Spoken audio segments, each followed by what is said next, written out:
BJP ഭരിക്കുന്ന രാജസ്ഥാനിൽ റെയ്ഡിന്റെ മറവിൽ പാതിരാവിൽ ഒരു മുസ്ലിം വീട്ടിൽ അതിക്രമിച്ചു കയറി ഉറങ്ങിക്കിടക്കുന്ന 1 മാസം മാത്രം പ്രായമായ കുഞ്ഞിനെ കട്ടിലിൽ ചാടിക്കയറി ബൂട്ടിട്ട കാലുകൊണ്ട് പോലീസ് ചവിട്ടിക്കൊന്നിട്ട് ഒരക്ഷരം മിണ്ടാത്ത കോൺഗ്രസിന്റെ നിലപാട് അങ്ങേയറ്റം അപലപനീയമാണ് എന്ന് INL പ്രതികരിച്ചിരിക്കുകയാണ്. രാജസ്ഥാനിലെ അൽവാറിൽ ഇത്ര ക്രൂരമായ കൃത്യം പോലീസിന്റെ ഭാഗത്തു നിന്ന് ഉണ്ടായിട്ടും സംഭവം രാജ്യത്തിന്റെ ശ്രദ്ധയിൽ കൊണ്ടുവരാനോ പോലീസിനെതിരെ നടപടിക്ക് ആവശ്യപ്പെടാനോ തയ്യാറല്ലാത്ത അവിടുത്തെ പ്രതിപക്ഷ പാർട്ടിയായ കോൺഗ്രസിന്റെ നിലപാട് ന്യൂനപക്ഷങ്ങൾക്കിടയിൽ വ്യാപകമായ പ്രതിഷേധം ക്ഷണിച്ചു വരുത്തിയിരിക്കുകയാണ്.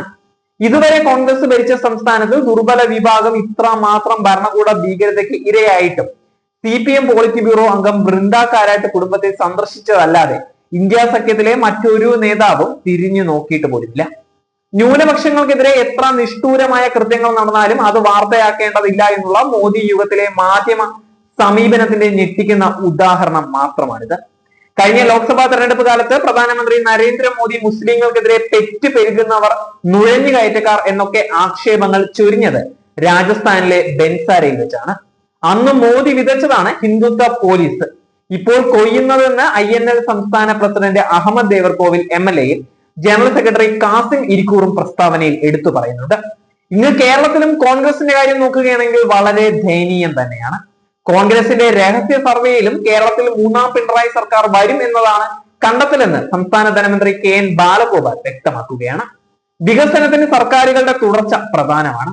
1ാം പിണറായി സർക്കാരിന്റെ തുടർച്ചയായി ഈ സർക്കാർ വന്നതുകൊണ്ടാണ് ഇത്രയധികം വികസനം ഉണ്ടായത്.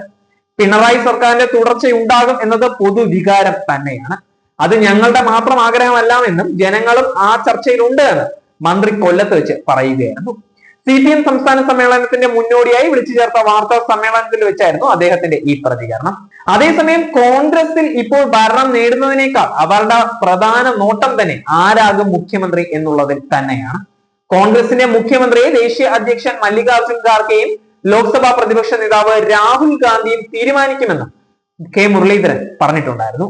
എങ്കിലും എല്ലാ നേതാക്കളുടെയും കണ്ണ് ആ മുഖ്യമന്ത്രി കസേരയിൽ മാത്രമാണ്.